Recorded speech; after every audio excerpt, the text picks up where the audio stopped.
Welcome to My Daily Thread. It's a great little place to get a snippet of wisdom from the yoga and the meditation masters to start or to end your day. I'm Jeff Lichty. All right, my daily threaders, let's get right into it today. 234. That's chapter 2, verse 34 of the Yoga Sutras of Patanjali, looking to glean insight into pratipakṣa-bhāvanam, the cultivation of the opposite positive of a negative thought. So remember, in 33, he says, pratipakṣa-bhāvanam. Vitarka, we all have these negative thoughts. They arise very naturally for us. The way around that, or the way through that, or the antidote to the negative thinking is to cultivate the practice of immediately inserting its opposite positive. And this is a practice, make no mistake about it. But in 34, remember, he went through a very long sutra. I'm not going to go through it all again. That was yesterday's love. And the wording here that Patanjali chooses is quite important. He says hiṃsādayaḥ. Himsa we know is harming, but adaya is basically means etc. So it's the harming or the other negative thoughts that come along with that. And then he talks about how it manifests. I can do the violence. I can have someone else do it, or you can just be approving of it in a very passive way.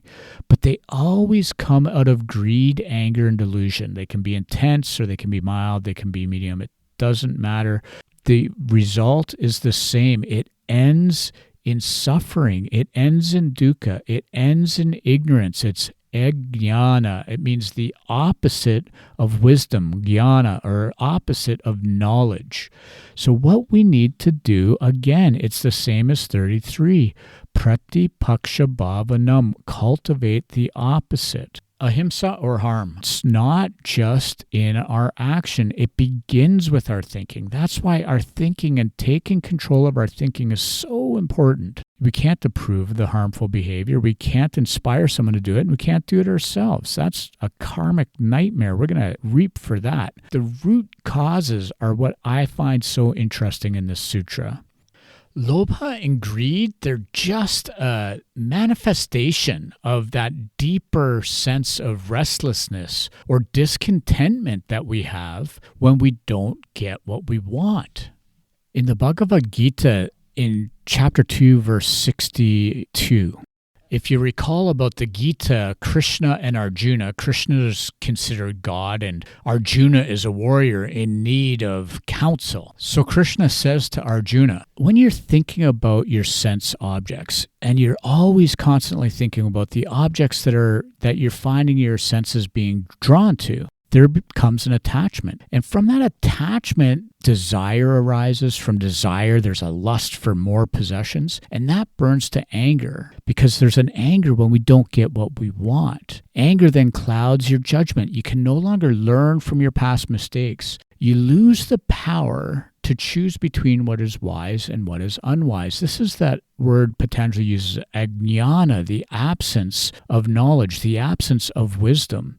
Then Krishna says your life becomes an utter waste, but we won't talk about that just here. There's no wasted life, my friends, no wasted life here. We're on the journey and we're learning. But if we go back to those root causes, the deep psychological universal poison that can be in our system, and I don't know where it comes from, but there's greed, there's anger, and there's delusion. The greed, I'm never satisfied and I always need more. The anger of opposition, someone or something opposes me. I don't get what I want and I feel like I have to control it. I got to destroy it. That's where the anger can burn into that really intense level of rage. Then we consider moha, delusion. That is when I'm disconnected from what is true. I am disconnected from the reality. I am no longer seeing things clearly.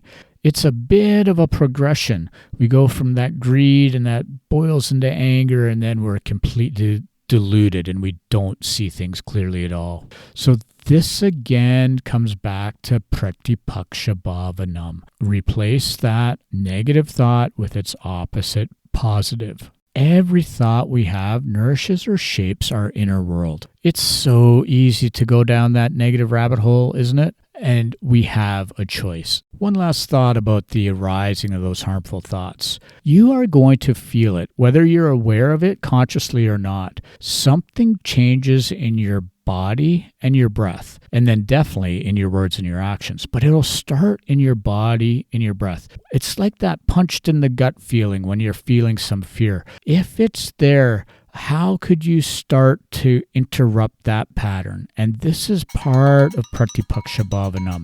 One breath at a time, one movement at a time, one thought choice at a time, and then we're moving in the right direction. Enjoy your life. Don't let the yoga get you down. And Om. Peace out.